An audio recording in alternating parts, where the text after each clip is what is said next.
In this video, I want to have a look at how to close off this hole when you're finishing a piece in Amigurumi.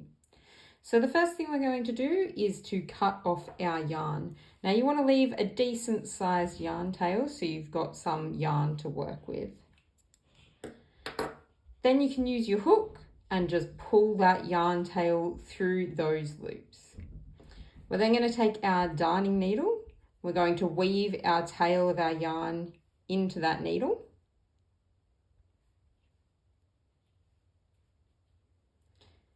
Okay. Then if you have a look at this, you can see our 8 stitches along here.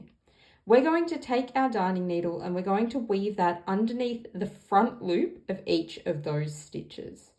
So we're going to take it just under the front loop of that one and pull it through. And then continue all the way around, just using the front loops.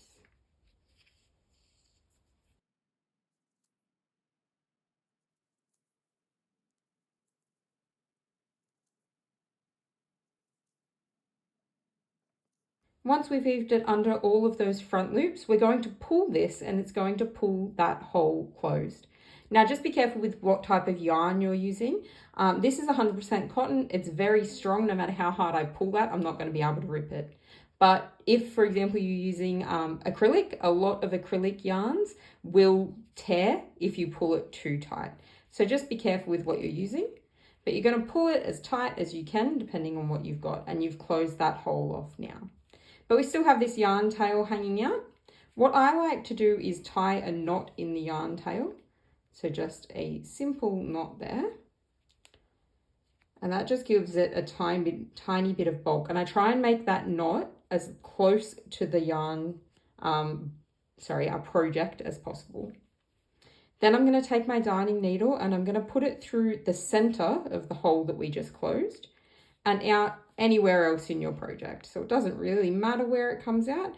Just don't go through the middle of a stitch. Go in between stitches. And then we're going to pull that through and just tug until that knot goes inside.